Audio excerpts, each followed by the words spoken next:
उपचुनाव के नतीजों के बाद अब वक्त है उन वादों को पूरा करने का, जनता की उम्मीदों पर खरा उतरने का, और इसका दम तमाम नवनिर्वाचित विधायक भर भी रहे हैं। खास बात यह है कि 7 सीटों पर चुने गए विधायकों में से 6 विधायक तो पहली बार विधान भवन में प्रवेश करेंगे और उनके कंधों पर होगी उन उम्मीदों को पूरा करने की जिम्मेदारी, जिन्हें लेकर जनता ने उन पर भरोसा जताया है। नई भूमिका में नई जिम्मेदारियों पर खरा उतरने को लेकर क्या है इन विधायकों की रणनीति, जानेंगे हमारी खास रिपोर्ट में। देखिए।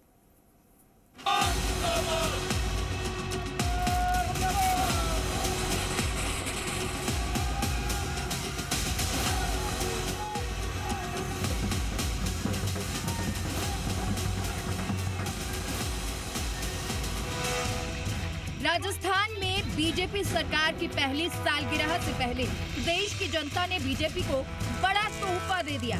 7 सीटों पर हुए उपचुनाव में बीजेपी ने 5 सीटों पर बड़ी जीत दर्ज की है, जबकि सभी सीटों पर जीत का दम भरने वाली कांग्रेस महज 1 सीट पर सिमट गई। हालांकि भारतीय आदिवासी पार्टी अपनी सीट बचाने में कामयाब रही। वहीं चुनावी नतीजों में एक दिलचस्प संयोग भी नजर आया कि 7 में से 6 नवनिर्वाचित विधायक पहली बार विधानसभा की सीढ़ियां चढ़ेंगे। झुंझुनू सीट का उदाहरण लीजिए, जहां राजेंद्र भांभू ने बीजेपी का 21 सालों का सूखा खत्म किया, वो भी कांग्रेस के किले को ढहाकर। ये सीट ओला परिवार की विरासत सी बन गई थी, लेकिन जनता ने भांभू को मौका दिया और भांभू भी इस मौके को भुनाने में कोई मौका नहीं छोड़ना चाहते। हिसाब से जो ऐतिहासिक जीत दर्ज की है झुंझुनू में, उससे निश्चित रूप से मेरे लिए बड़ी जिम्मेदारी है। इसको मैं चुनौती के रूप में लूँगा और जो जनता की जो आकांक्षाएं भी और ज़्यादा हैं, पार्टी से भी और मेरे स्वयं से भी, तो पार्टी और मैं स्वयं मिलके मेरे शीर्ष नेतृत्व से कॉम्बिनेशन बना के निश्चित रूप से उनकी आशा और आकांक्षाओं पर खरा उतरूंगा मैं। सलूम्बर में मतगणना के अंतिम दौर में बड़ा उलटफेर कर जीत पाने वाली भाजपा की शांता देवी मीणा के कंधे पर बड़ी जिम्मेदारी है। अपने दिवंगत पति अमृतलाल मीणा की सियासी विरासत को आगे ले जाने की, और उनकी माने तो वो इसके लिए तैयार है। विकास के कामों को कोई रुकावट नहीं आएगी, खूब करेंगे काम। हमारी सरकार में बैठे हुए हैं, सब कुछ होगा।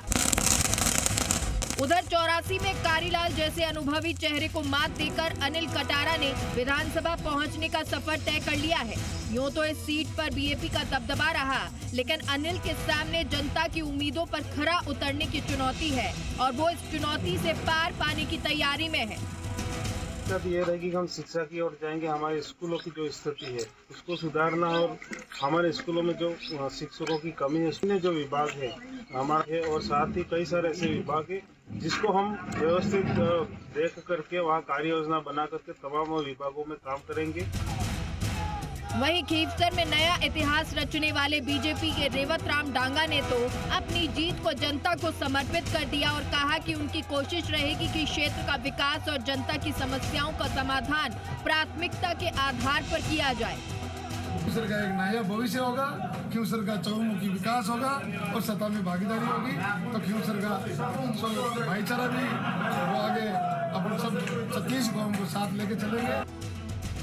दौसा जिले में मंत्री किरोड़ी लाल मीणा जैसी शख्सियत के प्रभाव के बावजूद भी जीत का स्वाद चखने वाले डीसी बैरवा ने अभी से इलाके के विकास पर अपना फोकस बढ़ा दिया है और जनता के भरोसे पर खरा उतरने को प्राथमिकता बताया है। लेकिन मैं धन्यवाद देता हूँ दौसा की जनता को, उन्होंने बिल्कुल कांग्रेस पक्ष में मतदान डाला, मेरे को यहाँ से विधायक बनाया। दौसा की जनता को धन्यवाद दे रहे हैं। क्रेडिट किसको देंगे जीत की? दौसा की जनता को। बीजेपी के सुखवंत सिंह रामगढ़ सीट पर दिवंगत विधायक जुबेर खान के निधन के बाद सहानुभूति की लहर को पार करने में कामयाब रहे, जिसका पूरा श्रेय उन्होंने इलाके की जनता को दिया और उसके विकास के लिए अपनी प्रतिबद्धता दोहराई। देखिए, वहाँ विकास ही मेन मुद्दा है, बाकी लॉ एंड ऑर्डर है, साइबर क्राइम है, इस तरह के बहुत सारे मुद्दे हैं, तो उनको लेकर हम जनता के बीच जाएंगे। और मैं अभी सिस्टम में कभी पहले रहा नहीं, जनता के आशीर्वाद से और शीर्ष नेतृत्व के आशीर्वाद से मैं सब मुद्दों को पूर्ण करूँगा। जिस देवली उनियारा विधानसभा सीट पर हुए थप्पड़ कांड की गूंज पूरे प्रदेश में सुनाई दी थी, वहां 11 सालों के इंतजार के बाद बीजेपी ने कब्जा जमा लिया है। इससे पहले साल 2013 में राजेंद्र ने जीत हासिल की, लेकिन अब एक बार फिर वो इलाके को आगे बढ़ाने का भरोसा दिला रहे हैं।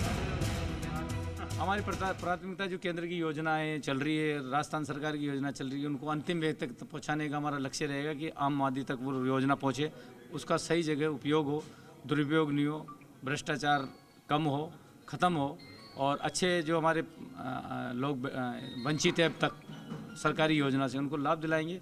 और जो जो परेशानियाँ हैं क्षेत्र की, जिसमें सड़कें है, पानी है, बिजली है, शिक्षा है, चिकित्सा है, सब क्षेत्र में काम करेंगे, चौमुखी विकास करेंगे देवली उनियारा का।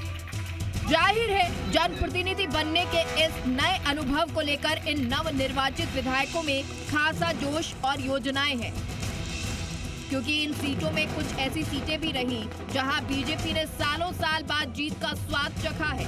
वहीं कई विधायक ऐसे भी हैं जिन्होंने दिग्गज और अनुभवी चेहरों को मात देकर जीत पाई है।